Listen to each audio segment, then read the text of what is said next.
यहाँ इस प्रकार से लिखा है, उसमें जीवन था और वो जीवन मनुष्यों की ज्योति था।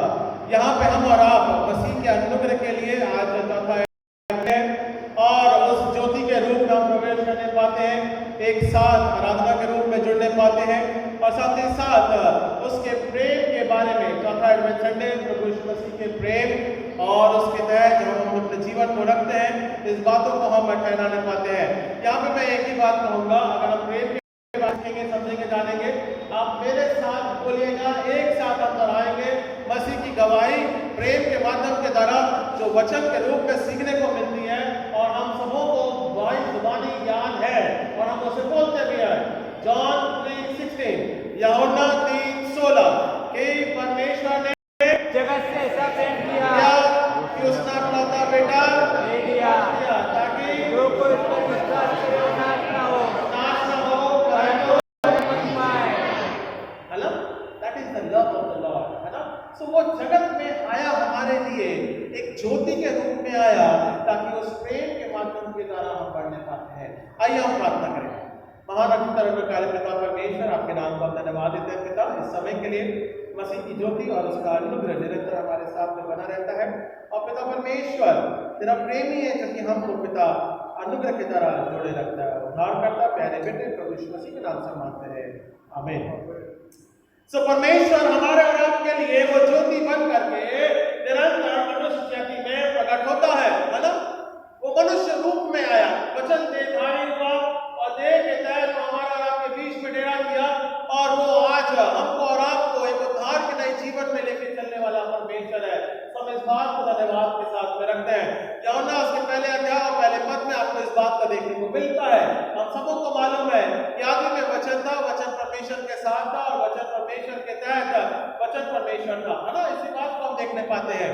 सो इसी बात के तहत कि वचन के रूप में प्रभु यीशु मसीह प्रेम को बांटने आया, हमारे और आपके जीवन में एक दूसरे के साथ प्रेम की संगति करने आया और वो हर एक बातों के तहत वो ज्योति कैसी थी, एक बड़ी ज्योति थी। ऐसा कभी भी ज्योतिषों ने वो वैसी ज्योति जो तारे में थी कभी देखी? कई सालों सालों सालों सालों सालों पहले, years and years, ये ऐसा ज्योति जो कि वचन के रूप में ठहराई गई थी, पुराने भविष्यवक्ताओं के माध्यम के द्वारा वो सृजा गया था या बताया गया था, पुस्तक में अंकित था, एक तारा उदय होगा और अब वो ज्योति को, वो तारे को देख ले पाते हैं और वो प्रेम का प्रतीक है, जहां पे वो हमको और आपको स्वर्गदूतों के माध्यम के द्वारा कहता है, डरो मत, परमेश्वर का प्रेम तुम्हारे बीच में स्थापित हुआ है। तो तमाम ऐसी घटनाएं ना, हम इन तमाम घटनाओं जो कि हिस्टोरिकल घटनाएं हैं, ऐतिहासिक रूप में इन बातों को हम देखने और पढ़ते पाते हैं। सो ये हमारे लिए एक प्रेम का कारण, एक ज्योति का कारण बना ताकि हम उसके साथ उसके प्रेम संबंध में जुड़ने पाते हैं। सो आइए हम परमेश्वर का प्रेम किस प्रकार से एक ज्योति के रूप में प्रकट होता है, निरंतर हमारे साथ में रहता है, उसके तहत हम किस प्रकार से वचन के रूप में मनन करने पाएंगे, ये हम कुछ बातों के माध्यम के द्वारा सीखेंगे। पहली बात जो कि हमको और आपको सीखने को मिलती है, love that in our midst, परमेश्वर का प्रेम जो कि बाहर बात कर लीजिए, बाहर बात कर। परमेश्वर का प्रेम जो कि हमारे और आपके बीच में वहीं पे बना रहने पाता है, अनुग्रह के द्वारा परमेश्वर हमारे बीच में रहता है। इस बात को हम प्रार्थना के रूप में रखते हैं। चांद भाई थोड़ा पीछे बैठ जाइएगा जरा। ओके, तो परमेश्वर का प्रेम हमारे बीच में बना रहता है या फिर हमारे बीच में ठहरता है, हम इस बात को धन्यवाद के साथ में रखते हैं। परमेश्वर की प्रतिज्ञा हमारे जीवन के साथ में रहती है।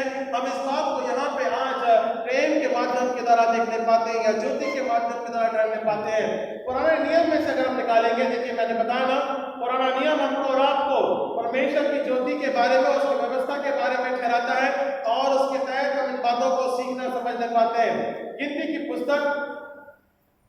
पुस्तक नंबर्स, मूसा की 5 पुस्तकों में से उत्पत्ति, निर्गमन, इस प्रकार से अगर आप देखोगे तो उसमें गिनती की पुस्तक आती है। गिनती की पुस्तक उसका 14वां अध्याय और उसके 13 और 14 पदों के बीच में हम इन बातों को देखते हैं। यहाँ पे इस प्रकार से लिखा है 13 and 14 वर्ड्स। मूसा ने यहोवा से कहा, तब तो मिस्र जिनके मध्य में से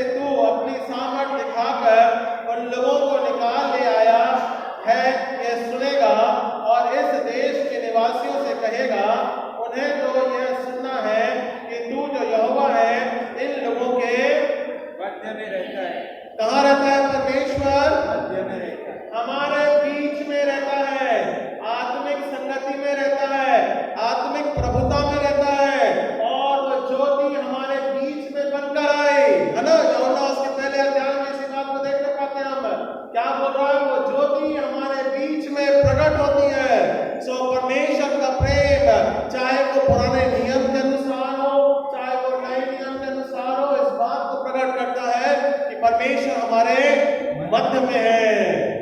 यदि परमेश्वर हमारे मध्य में नहीं है तो हम कोई भी किसी भी प्रकार का विजयी जीवन नहीं जी सकते, क्योंकि परमेश्वर हमारे मध्य में है, परमेश्वर हमारे साथ है, परमेश्वर की योजना हमारे साथ में बनी रहती है, परमेश्वर का कार्य हमारे जीवन में ठहरने पाता है, परमेश्वर का सामर्थ्य हमारे जीवन में कार्य करता है। सो परमेश्वर का कैसा कार्य है, वो जब तक हमारे मध्य में नहीं रहेगा तब तक हम उसके प्रेम या ज्योति को पहचान नहीं पाएंगे, क्योंकि वो हमारे मध्य में है। आत्मा का सामर्थ हमारे मध्य में कार्य करता है, और इसी बात के लिए हम हमारे छोटे बच्चे लेकर आएंगे, हमारे संडे स्कूल के बच्चे प्रकट करेंगे। क्या वो प्रकट करेंगे? इन बातों के माध्यम से आप प्रकट करेंगे कि परमेश्वर का राज्य आपके मध्य में है ना। ये बच्चे गवाही देंगे गीतों के माध्यम के द्वारा, लघु नाटिका के माध्यम के द्वारा और अनुग्रह के द्वारा परमेश्वर के प्रेम को हम देखने पाते हैं।